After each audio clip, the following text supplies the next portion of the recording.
आज के मुख्य समाचार। भूईवाड़ा पुलिस को शिकायत मिलते ही एक्शन में आई पुलिस तो 11 को पकड़ा। पोस्ट का मकसद आरएसएस खाकी निकर वाली वर्दी और सोच पर निशाना साधा था। आम आदमी पार्टी के दफ्तर अहमदाबाद पर छापे की खबरों को पुलिस ने इनकार किया।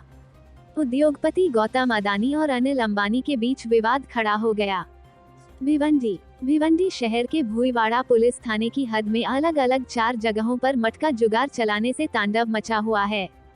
इस मटका जुगार में लगभग 4 पार्टनर बताए जाते हैं। यह जुगार सुबह 7:30 से शुरू होता है और देर रात चलता रहता है। हर एक जगह पर मटका जुगार का आंकड़ा लिखने वाले लगभग 5 से 6 राइटर होते हैं जो मटका जुगार खेलने आते हैं, उनको आंकड़ा लिखकर चिट्ठी देते हैं। स्थानीय लोगों से जानकारी मिली है कि मटका जुगार के अड्डे पर भरी संख्या भीड़ देखी जा सकती है। इस मटका जुगार के अड्डे के पते इस प्रकार है।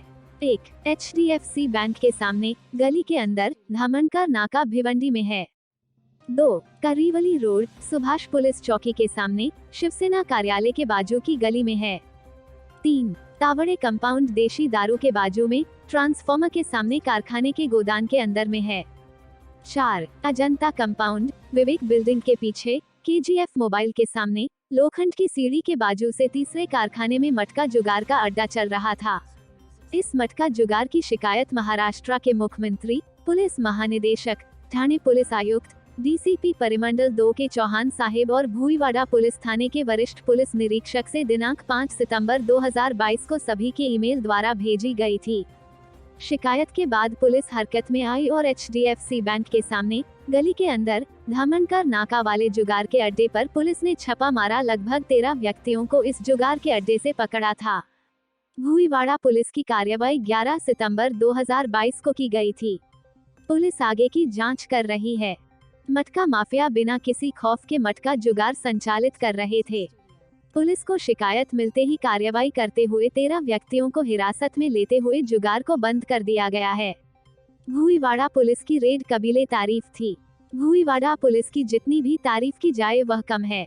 जुगार का आंकड़ा लिखी चिट्ठी से पता चलता है कि जुगार चल रहा था। पुलिस की कार्रवाई से एक जुगार का अड्डा बंद हो चुका है। बचे हुए 3 अड्डों पर भी पुलिस सख्ती से कार्रवाई करनी चाहिए, तभी जुगार के अड्डे बंद हो सकेंगे। मुंबई भारत जोड़ो यात्रा से उत्साहित कांग्रेस ने एक नया विवाद खड़ा कर दिया है।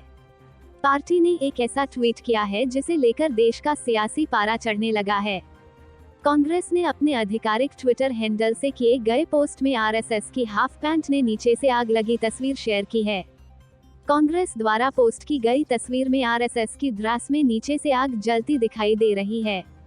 इसके साथ ही तस्वीर पर लिखा है 145 डेज मोर टू गो। उद्धरण, जाहिर है इस पोस्ट का मकसद आरएसएस की खाकी निकर वाली वर्दी और उनकी सोच पर निशाना साधा है, लेकिन राजनीतिक तौर पर इसका जमकर विरोध होने की आशंका है। कांग्रेस ने ट्विटर पर तस्वीर पोस्ट करते हुए लिखा, देश को नफरत के माहौल से मुक्त करने और द्वारा किए गए नुकसान की भरपाई को पूरा करने के लक्ष्य की दिशा में हम एक कदम बढ़ा रहे हैं। बीजेपी के प्रवक्ता संबित पात्रा ने इस मामले पर फौरन प्रेस कॉन्फ्रेंस बुलाई और इस तरह के पोस्ट का कड़ा विरोध किया। वैसे कांग्रेस नेता जयराम रमेश ने पहले भी बीजेपी और आरएसएस पर निशाना साधते हुए कहा था कि भारत जोड़ो यात्रा बीजेपी की विभाजनकारी राजनीति के खिलाफ है। वहीं केंद्रीय मंत्री अनुराग ठाकुर ने राहुल गांधी के नेतृत्व में चल रही कांग्रेस की भारत जोड़ो यात्रा का मजाक बनाते हुए कहा था कि जिन लोगों ने देश को तोड़ने का काम किया वे अब इस तरह की यात्रा का आयोजन कर रहे हैं। वहीं बीजेपी सांसद टी सूर्या ने कांग्रेस पर आरोप लगाते हुए ट्वीट किया कि पार्टी हमेशा से देश में आग ही लगाती रही है। मुंबई, दिल्ली और पंजाब में सत्ताधारी आम आदमी पार्टी के अहमदाबाद स्थित दफ्तर पर छापे की खबरों से पुलिस ने इनकार कर दिया है। अहमदाबाद पुलिस का कहना है कि आपके दफ्तर पर इस तरह का कोई छापा नहीं मारा गया है। दरअसल आम आदमी पार्टी की ओर से दावा किया गया था कि अहमदाबाद स्थित उनके दफ्तर पर गुजरात पुलिस ने रेड की है। आपका दावा था कि पुलिस ने ये छापेमारी ऐसे वक्त पर की जब आम आदमी पार्टी के संयोजक अरविंद केजरीवाल 2 दिन के गुजरात दौरे पर पहुंचे हैं। वहीं अरविंद केजरीवाल ने कहा था कि गुजरात चुनाव से पहले राज्य में आम आदमी पार्टी को मिल रही जनसमर्थन से बीजेपी बौखला गई है। इसलिए ये कार्रवाई की गई। जैसे जैसे गुजरात चुनाव नजदीक आ रहे हैं वैसे वैसे भाजपा का डर बढ़ता जा रहा है। गुजरात चुनाव में भाजपा का एकमात्र लक्ष्य है किसी भी तरह अरविंद केजरीवाल और आम आदमी पार्टी को रोकना। मैं भाजपा से पूछना चाहता हूं, केजरीवाल से इतना डरते क्यों हो? केजरीवाल ने ट्वीट कर कहा था कि गुजरात की जनता से मिल रहे अपार समर्थन से भाजपा बुरी तरह बौखला गई है। आपके पक्ष में गुजरात में आंधी चल रही है। दिल्ली के बाद अब गुजरात में भी रेड करनी शुरू कर दी। दिल्ली में कुछ नहीं मिला, गुजरात में भी कुछ नहीं मिला। हम कट्टर ईमानदार और देशभक्त लोग हैं।